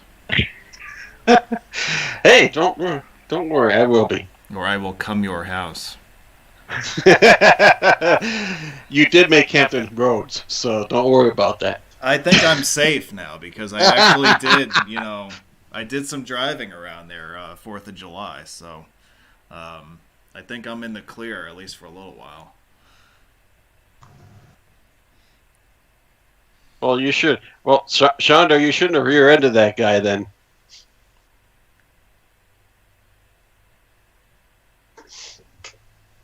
Oh yeah, he had a little bit of a quote unquote run in, right? Yeah, up in Wausau, Ugh. of all places. Wausau, just off subject. Wausau tends to have people driving under the speed limit quite often. Like, do they even have cars up in Wausau, or is that like snowmobiles and like sled dogs? They actually have cars up there. Oh, they do. Oh, okay. The freeway system was totally self-standard before 2000. And yeah, I did a meet up there just after they finished the 2010. I stand corrected. They had a Breezewood at one of the ends of 29. The 29 westbound interchange was a Breezewood before 2005. The 39 goes up that way now, right? Yeah, but it ends at the east end of 29. So that was the road meet. Yep. Trying to think of the furthest that I've traveled to go to a road meet, and the distance is incredibly short. Because Steve, when I think you posted somewhere that you were going through pictures of your trip to a Seattle meet several years back. Yep. I've never gone like across the country to go to a meet. Like any meet that I've been to has been like East Coast. Yeah, like Northeast. Mm-hmm. I'm trying to. I was Seattle. Like the meet, like if AJ holds his meet in the Outer Banks, that'll be the farthest I've ever gone for a meet. Seattle and more recently Ireland were cases of me going somewhere and saying, I'm going to be here, so if I can get a few people to meet me here, we'll have a meet out of it. And so Seattle wasn't, it was a semi-meet. There were several of us and we had an itinerary, but I was the only one there who had ever done a meet before, so it was a lot more casual. Yeah, we had a sort of small meet I was at in LA itself. Walked along the Figueroa tunnels, and on top of them, might I add, there's holes in the fence that separates them. You didn't hear me say that. Do we want that broadcasted or what? No. Okay. So censored that. It's from the record. All right. Okay. And, of course, two-person mini-meets, those types of things that happen all the time, so whatever. Well, they do count, don't they? Yeah, Do so they count as technically part of? San Diego and Mexico. Yeah. Tijuana. Oh, all right. Don't forget Alaska, Steve. That was a little different. I wouldn't call that one a meet per se. It counts. We ended up just all driving together, but that was sort of that was more travel than a meet. It was a There's meet in no the real car there's meet. no there's no meet lunch. There was nothing formal associated with a meet. Right. That was like you guys as a group deciding to go, just to Yep. go, right? Yep. Wasn't that the So, same idea with Iceland? yeah, I was gonna say similar but different with Iceland, where a bunch of us just found ourselves there at about the same time of year and decided to all get together in one afternoon. Hmm. Now, is this in the old man state? This Nope. is in the mountain state.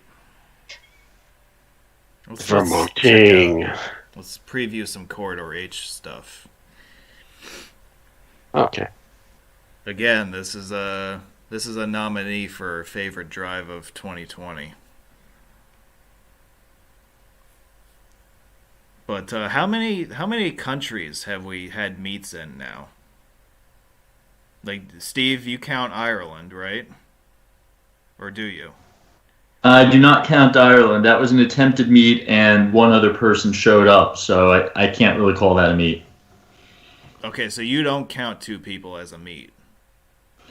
No, I think I would say four is really a practical minimum for calling it a meet, and below that, it's just a couple of friends getting together. Hmm. Okay. So my housewarming party counts as a meet. Well, you had a few more than four for that one. But okay, you, And you count that as a Steve come your house meet? Okay. it's a road meet. I live on a road. There was a drone there. It counts. Worse than the attempted JVL meet. Yeah, Jayville I think had three also. So Just not the yeah, host. I think four is really where you start getting into meat territory. Okay. But it's an opinion. Yeah, like there Your has to mileage may be. vary. Yeah, I mean there has to be a certain feel to it. I think, right, for it My to God, they count. got a wind farm in Corridor H. They got a few. Yeah. Mm. Yeah, this is a pretty sweet drive.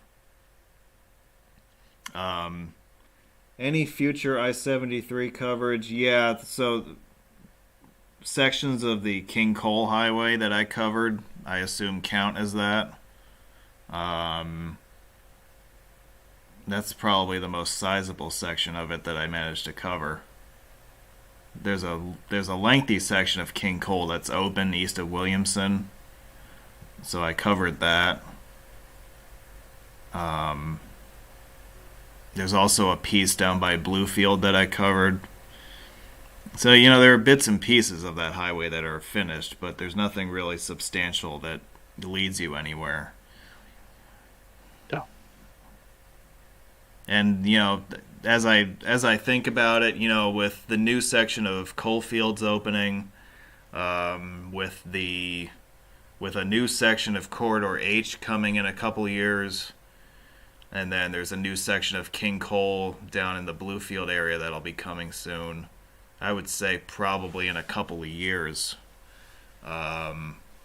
That'll be a good time to come back and revisit some of this stuff. I wouldn't mind revisiting this drive, the section that's already open, because this is a dynamite drive.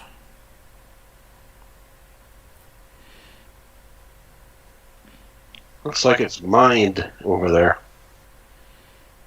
That rock cut. Yeah, so West Virginia doesn't build tunnels for highways, they just blow the you-know-what out of mountains to Right. make way Rock for everything. cuts. Yeah, from what I've seen pictures-wise, some of the new Coalfields corridor, I mean, the rock cuts there are just enormous. Kind of like the Sidling Hill cut. Yeah, they remind me of that. Yeah, it's like, hey, let's just blow the hell out of this mountain to stick a highway through. Damn Whereas in a resistance. place like California or in New England, they would build a tunnel. They would, like here in West Virginia, they don't care. They'll just be like, "Hey, let's just blow everything to Kingdom Come."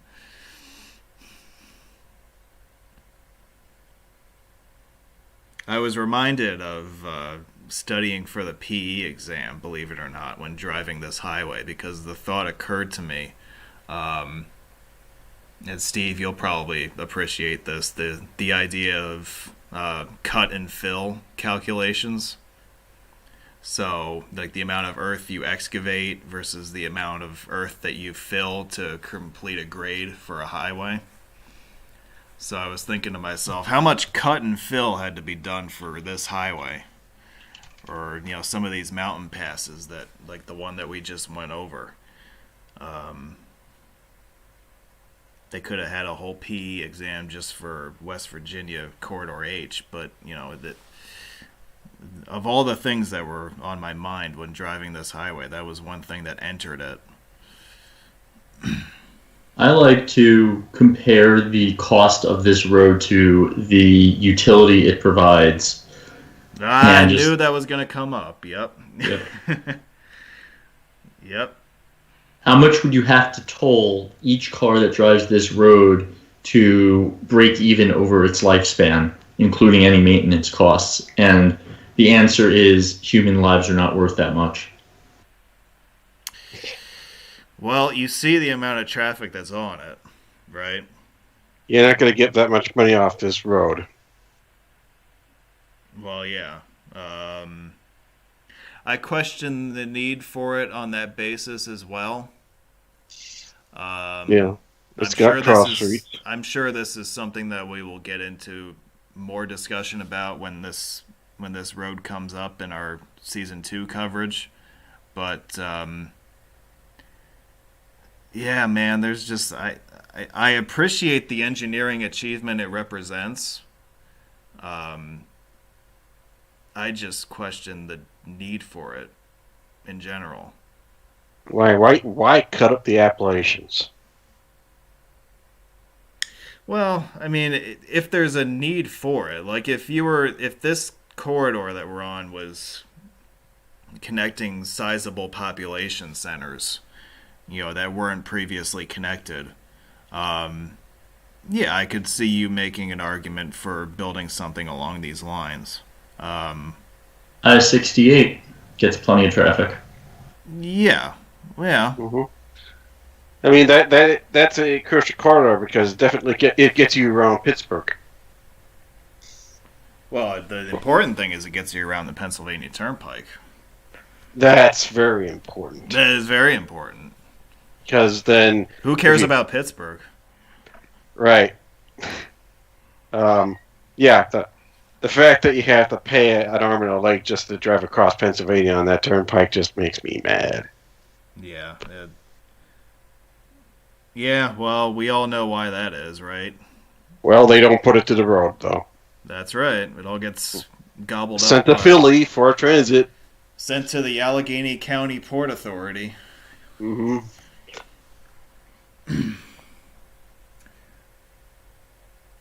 But yeah, I have a feeling that when we cover Corridor H in both webinar and virtual tour form, there will be a lot of discussion on, for lack of a better term, pork projects. And I'm sure this road is going to come up in that discussion. Whether it's fair or not, it will come up. But I look forward to all the infighting that's going to take place when that subject comes up later in the season. I'll show you Charleston next. Here's a road that does have a good amount of traffic on it. See? People in West Virginia have cars too, and the proof of which is in this video. You may not have realized that from watching the previous video, but people in West Virginia actually do own cars just like in the other states. There are cities in West Virginia. There are. Charleston being the largest. But even Charleston has a population roughly the size of Binghamton, New York. Binghamton. Yes, the Hamptons.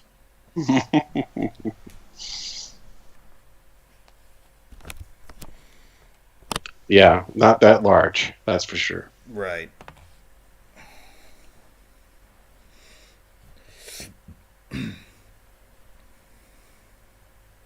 I wanted to get down to West Virginia, but there was other outlying issues that caused me not to do this, and that's why I ended up in Michigan instead. Tell me more, Scott. Health issues, not Oh. COVID. Okay, you all right. Different That was health something issues. else. Yeah, different health issues. Okay.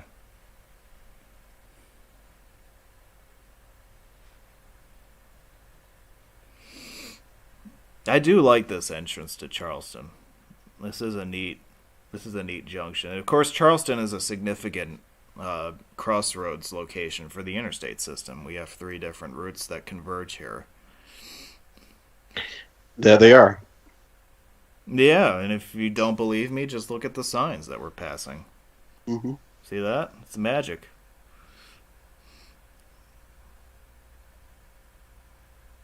But thinking about so with this summer's coverage, I now have 64 in the well, I previously had it in the St. Louis area, so I had like the westernmost 50 miles of it. I had the chunk of it through Louisville, Kentucky, and vicinity, and now from Ashland all the way to its eastern terminus, I now have it covered. 77 I added from Wytheville on up through Charleston. And as I mentioned in the slideshow, I did add the remaining miles of 79. So that's another mainline route to call 100% complete. The only parts of 79 that I have remaining is between Morgantown and Charleston. Yeah, that's the piece that I was missing as well starting this year. Hmm.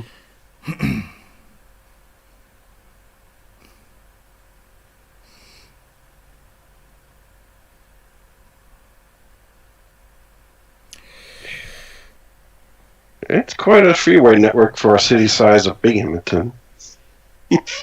Yeah, that junction that we just went through is basically the city's equivalent of Kamikaze Curve. Yeah. I mean, they both have three interstates. I don't know why. They seem to both be doing about the same in that regard. Yeah, I mean, if you had to pick cities that had three mainline routes intersect each other, you probably wouldn't immediately think of Binghamton and Charleston. No. And when this comes up to the turnpike, and you have a really big loop around that you have to do in order to get onto the toll road. I find that funny, but that happens all the time. Well, yeah, there was. You're talking about the interchange up ahead, right? Yes. Yeah. Like if you take the bridge and then you get off on the other side of the river, you take basically like two loops just to reach the boulevard down below. It's a very odd layout. But I think there used to be a toll booth there. I think that's part of the reason it was like that. And then they like took the booths out and then they never rebuilt the interchange. At least I think that was the reason for that. Anyway, I'll play one more video for you guys tonight, and we'll revisit New York City in April. I know that Steve is with us, so I want to show everyone the Alps Roads Memorial HOV lane. Mm. And, so no one in the left. yeah, well, we'll show everybody another fine engineering project completed or executed by Mr. Alps Roads. So, I appreciate the shout out. You do a good job every once in a while, so I want to make sure that I highlight the good work that you do. Did you also correct the spelling on the bridge? Yes, I made sure that there was one Z for the entire time I was on that project. Yes. Verrazano. All right. Steve knows where it's at. All right. Steve knows how the bridge's name should be spelled. Yeah, Throgsneck is one G for now and forever. Of course. And Tunnelly, I'm not getting into. Yeah, Tonelly's a weird one. That's even weirder than the other ones you mentioned, because Tunnelly, there is no one spelling of the original name. At least the other ones, we know how the original name is spelled. yeah, Tunnelly is everyone's guess. yeah. No, I'm looking at this. If it's saying HOV above the zipper merge. Is that only when the fourth lane is used? Yep. Okay. Yeah, so there is the center lane has a zipper. So in morning rush it's open, in the afternoon rush it's open in the other direction. Right. I believe it lives westbound, and you'll only see it eastbound during the morning. Yeah. Okay. They said HOV only, but yet you still have to use that lane to get in the belt. Yeah. Yeah, no, yes, the HOV lane, the intent is that you're supposed to stay in it across the bridge and not enter or exit it in that time. So theoretically, there should be no interaction with that and the belt ramp.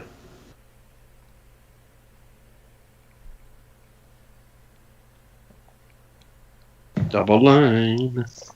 Well, I designed all of these signs and then had to fix all of the contract drawings to match the design. So this was Of course. shortly after They the really do a good MUTCD. job of it, don't they? Oh god. And shortly after the MUTCD came out, so we had to do the left exit tabs, and the sign size was getting too big for the gantries, and there was a lot of to-do about how to make everything fit. I just see what you meant. There was an HOV ramp there. Yep. Coming back, it dives under, and it comes back in here. Okay. It stays with the Gowanus. Yeah. There. Yeah. This is one HOV that I still haven't driven to this day. You're gonna need Steve and Josh with you in order to drive it. Yeah, and I'm gonna have to do it. I'm gonna have to like take the day off to do it. So I don't really see it as worth it on that front. But yeah, it's HOV 3, and it's when the lanes are open, it's always enforced. So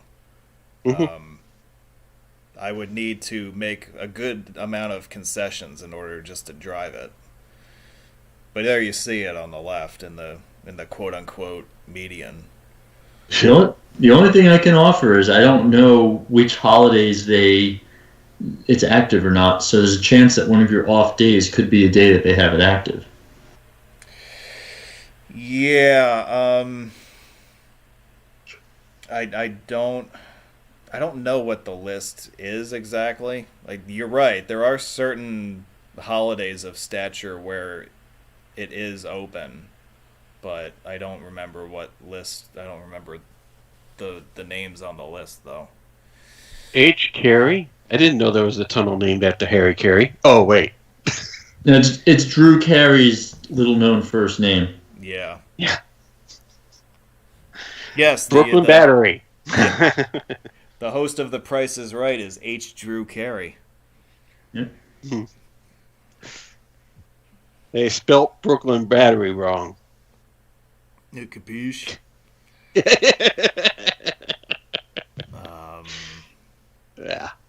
Now, if you know much about New York City expressways, you know that one of the highways that is typically a parking lot during the day. I mean, they're all pretty much parking lots, but one of the ones in particular that stands out is this stretch of the Gowanus approaching the Battery and the Brooklyn Bridge.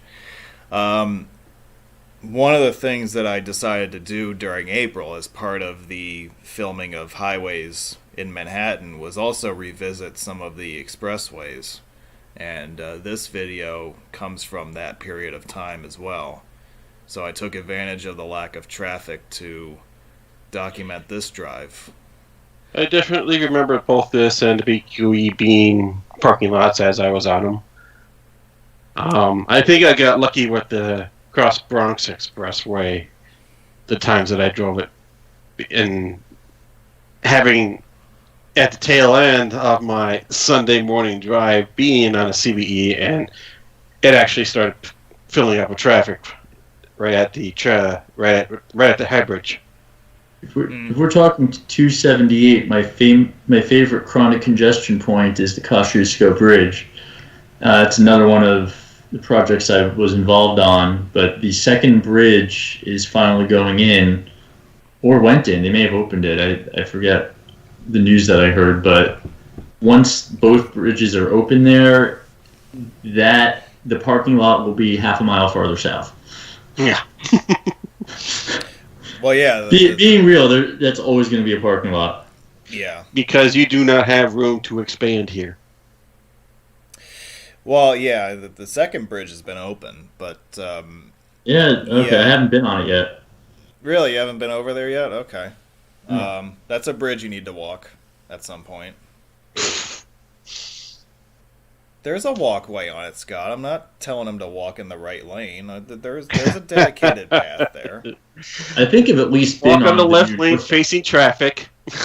No, yeah, walk in the right lane and then take pictures of the light poles. Where will I park? I don't know. Leave your car in the middle lane. I don't know. Okay. You'll figure it out. How much did you resist making those tunnel signs, Steve? Beg pardon? Hugh L. Carey? I was not involved with the making of the tunnel signs. Okay, then I can't blame you. My involvement has been at the bridges here. I take no blame for anything here, but I will say those decisions are not made by the designer, so there's precious little you can do. Right. They were made by people that don't have any justification to make the decisions. Yeah, the best I could do is get exit tabs aligned to the right side of the sign, which these people clearly didn't do. Yeah. Isn't that a New York thing, though? Not anymore. Well, I think with the tunnel signs, they just put a new, overlay over the old battery tunnel wordage there. Those aren't new signs necessarily. Some of them are, but not all of them. Barclays Center. That is a neat building. If you're ever in the city and can go to an event there, it's a neat little arena. I know Apparently Doug, it's not friendly. Well, Doug isn't very fond of it because it's a trash arena for hockey, but it's a nice building overall. It was built with basketball and other smaller events in mind, but The Nets. yeah, but it works for the purpose it was originally designed for. Like the Islanders were kind of thrown in there as an afterthought, but of course that was a temporary arrangement all along. The Promenade. Yeah, nothing fell on me when I was driving through here. It's a promenade falling apart. Yeah. Oh man. Yep. Yeah, that's one of those, like when you look down the road and you can like see what's ahead of you as far as big projects that are going to be coming out in a few years. This stretch that we're on right now is a big one. It's still being debated though, isn't it? Well, it has to get in line. It's not. The only thing that's being debated is the form it's going to take, whether it's going to be a true tunnel or cut and cover or something similar to what it is now. It's going to be replaced. It's going to be replaced as a freeway, and it's going to be replaced relatively short term. all that is known. Good. Yeah. And then It needs to be. once they figure out what the finished product is going to look like, then they have to engineer how they're going to actually build it. And Yep. that takes time too. That could be expedited. It totally depends, but you can get to construction from design within 3 years. And I With the right agency, with the right priorities in place, absolutely. Yeah, I fully expect that to be a design build. But before you go ahead and issue a bid for something like that, you do want to have at least an idea of what you're going to do. And I think that that location presents a lot of unique challenges that any prospective bidder would want to iron out at least a little bit before they decide to dive in. I always can wonder how much this road just kind of has so many extra bends in it. Well, it has a lot to do with the neighborhoods that it was designed to run through, and also the neighborhoods it was meant to bypass. Right. It had a lot to do with the affluency of a neighborhood. I was actually talking about the bridge deck. No, I thought you were still talking about the BQE, but yeah. Okay. Nope. Well, I mean, it's a freaking old ass bridge, so it's got curves in it. Exactly. It's showing its age. It is, but Mm-hmm.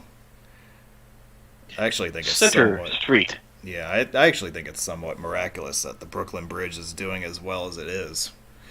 It's triple engineered. It's a suspension bridge and a cable stayed bridge and a truss, so it'll hold up long after everything else. That is true. There it goes out. All right. Well, that's pretty much all I wanted to show you guys video wise. I think we're gonna start to close up shop for the night.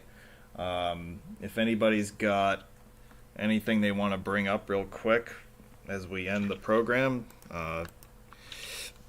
this is the last call for comments, questions, and profound insights. But guys, thank you for choosing to keep me company for a couple hours. I appreciate it.